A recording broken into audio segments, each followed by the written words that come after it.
Alors, dans le dernier exercice, on vous demande de calculer le volume de la pyramide. Alors, pour calculer le volume de la pyramide, il faut évidemment commencer par calculer l'aire de la base. Donc ici, on vous dit que c'est une base triangulaire isocèle en C. Isocèle en C, ça signifie que là, eh ben, vous avez les deux côtés qui se touchent qui ont la même longueur. Ça veut dire que de ce côté-là et de ce côté-là, vous avez 3 cm. Donc, première chose, on va calculer l'aire de la base.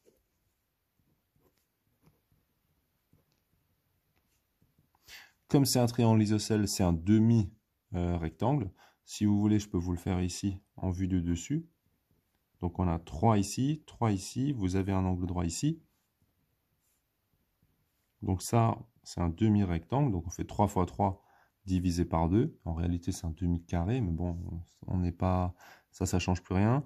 Donc, 3 fois 3 divisé par 2. 3 fois 3, ça fait 9. Divisé par 2, ça fait 4,5. Donc, la base, ici, à 4,5 cm². C'est ce qu'on a ici, hein, que moi, je mets en bleu, là. Et à partir du moment où on a l'aire de la base, eh ben, naturellement, qu'est-ce qu'on peut faire? On peut donc calculer le volume. Le volume, ici, c'est R de la base qu'on multiplie par la hauteur et qu'on divise par 3. Donc l'aire de la base, on avait trouvé 4,5. On multiplie par la hauteur qui est 2,5 et on divise par 3. Donc 4,5 fois 2,5 divisé par 3 et on trouve donc 3,75 cm3. Donc on rappelle toujours que l'unité de volume, c'est cm3, m3, etc., etc. Maintenant, on passe à la deuxième partie, tracer le patron de la pyramide. Moi, je vais commencer déjà, dans un premier temps, à faire donc la base. Donc, c'est un triangle isocèle. Donc, on a dit isocèle de côté 3, mais aussi rectangle. Rectangle, ça signifie avec un angle droit. Donc, naturellement, vous prenez votre équerre. Donc moi, je vais utiliser la règle qui me permet aussi de faire équerre en même temps.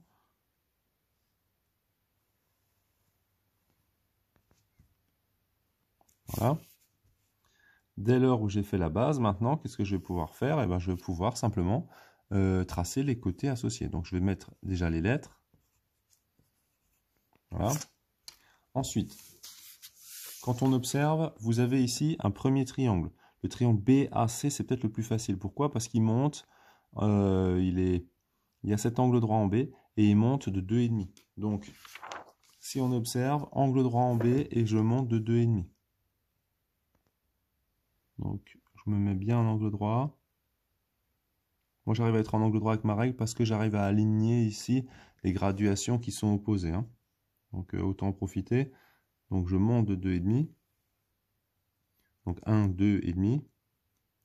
Et j'ai mon angle droit.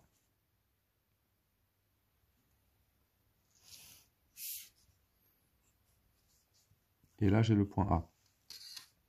Maintenant, on va s'intéresser aux deux autres côtés. Donc, le premier côté ici, on voit que là, il y a un angle droit aussi. Donc là, il n'y a pas le choix. Cet angle droit, il est aussi en B. Il n'est pas tracé. Mais si on veut qu'il monte dans le coin, il y a aussi un angle droit. Et on a aussi 2,5, forcément. On ne peut pas avoir autre chose. Donc, l'angle droit, il est ici, en B. Donc, quand je mesure 1, 2,5, et forcément, je relie avec D, pardon. Voilà. On met l'angle droit ici. Et on regarde, donc, dernier côté, BDA. Donc ça, c'est aussi le sommet A. Alors, pourquoi est-ce qu'on peut avoir deux fois le A? Tout simplement parce que quand on va plier, le A, il va bien venir sur le A. Ce n'est pas deux A différents, c'est le même, en fait, hein.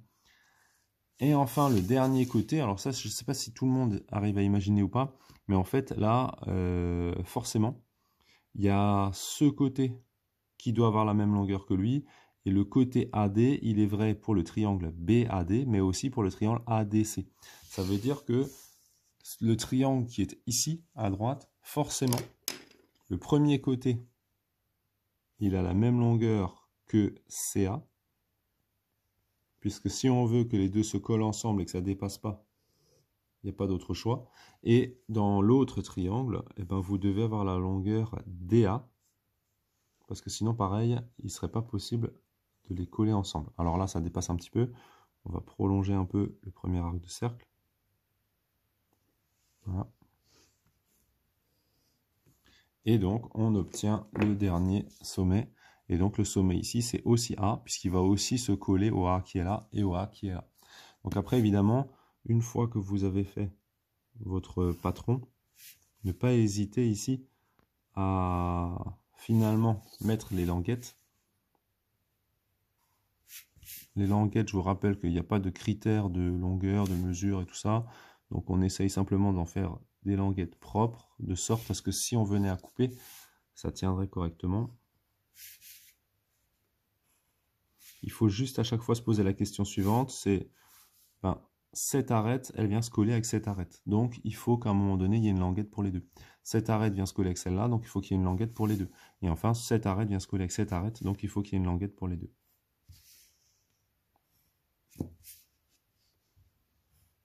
Et voilà.